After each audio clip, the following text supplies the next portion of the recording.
नमस्कार दोस्तों, स्वागत है आपका। अब 50 प्लस की पीढ़ी को बहुत समझदार होने की ज़रूरत है। इस तरह के केस हर दूसरे घर की कहानी हो गई है। मेरे एक दोस्त के माता पिता बहुत ही शांत स्वभाव के थे। मेरा मित्र उनकी इकलौती संतान था। उसकी शादी हो चुकी थी और उसके 2 बच्चे थे। अचानक माँ का देहांत हो जाता है।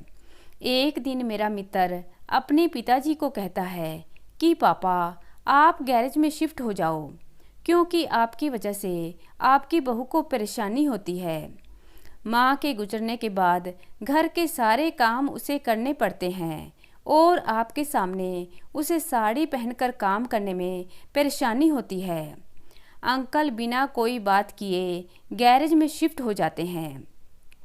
करीब 15 दिन के बाद बेटे को बुलाकर उसके पूरे परिवार के लिए 10 दिन का विदेश ट्रिप का पास देते हैं और कहते हैं कि जा बेटा, सभी को घुमा ला, सभी का मन हल्का हो जाएगा।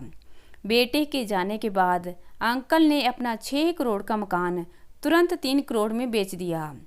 अपने लिए अपार्टमेंट में एक अच्छा फ्लैट लिया तथा बेटे का सारा सामान एक दूसरा फ्लैट किराए पर लेकर उसमें शिफ्ट कर दिया। जब बेटा घूमकर वापस आया तो घर पर एक दरबान बैठा था।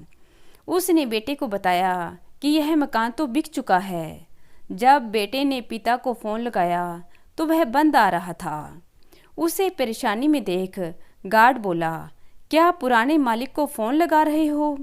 उसके हाँ कहने पर वह बोला, भाई, उन्होंने अपना नंबर बदल लिया है। आपके आने पर आपसे बात कराने की बोल गए थे और गार्ड ने अपने फ़ोन से नंबर लगाकर मेरे मित्र की अंकल से बात कराई। फ़ोन पर अंकल ने उसे वहीं रुकने के लिए कहा।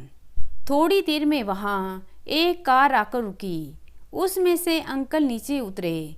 उन्होंने मेरे मित्र को उसके किराए वाली फ्लैट की चाबी देते हुए कहा कि यह रही तेरे फ्लैट की चाबी।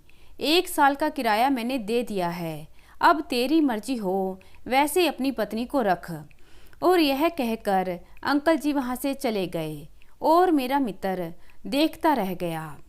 अतः अब बुजुर्गों को ऐसे नालायक बच्चों से साफ कह देना चाहिए कि हम तुम्हारे साथ नहीं रह रहे।